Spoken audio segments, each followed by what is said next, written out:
they had doctored it. They had doctored the evidence. Literally modified the header information on the document to make it look like it was classified when it wasn't.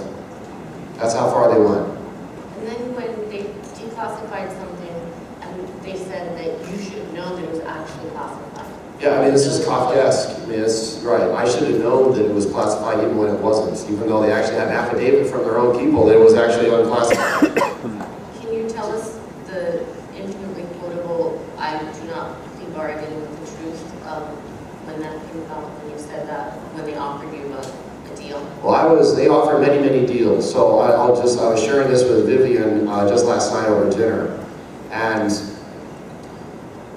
when I was originally confronted as a person of interest and now a target of a criminal investigation, the chief prosecutor threatened me to spend the rest of my life in prison. And if I actually pled out in 2008, that maybe it would be 35 years or less. Maybe. That's a pretty good deal, right? A year later, in May of 2009, I was at a conference in Arizona, and I had a private attorney who I was spending tens of thousands of dollars on to defend me against the government. So this is a year later, and he said there's another plea framework, no guarantees, but it looks like they're going to come down from 25, 35 years to maybe 15 to 17. Much better deal, right? And I kept saying, if you have the evidence to convict me before a jury of my, then bring the charges on, just bring them on. I was not going to plead out to something I didn't do, and I literally told the original chief prosecutor I would not plea bargain with the truth. But I didn't know that there was no certainty in my case that the truth was going to matter to them, because it didn't. It's only what they could get away with. So then we get to the 2010 when I was secretly charged. It's important for you to know just how much resources the government put into my case.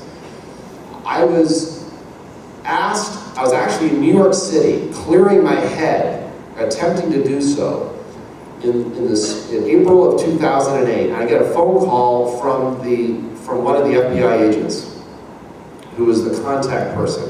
This is before I actually had a private attorney. And she said, we need you to come back down to one of our facilities. Well, this is one of those sensitive compartmented information facilities that Jessalyn Radak mentioned in her talk.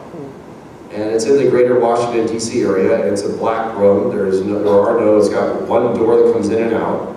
And I'm walking in, and guess what I'm noticing?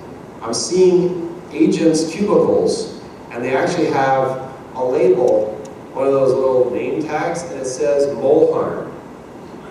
The Mole Hunter unit is actually well known to the FBI, but this is the unit that doesn't go after truth tellers and whistleblowers or hacktivists. This is the one ostensibly is trying to go after real spies. That's how egregious they considered me. This is how far they had painted me into the black shadows. They were seeking key elements, lead FBI agents from this Mole Hunter unit.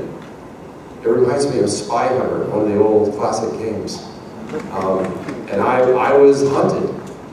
That's sort of weird. I mean, having played a lot of the classic games, that was the other nice thing about all the golden era of computing. There's a lot of extraordinarily cool games to play when you weren't coding and hacking and doing other things.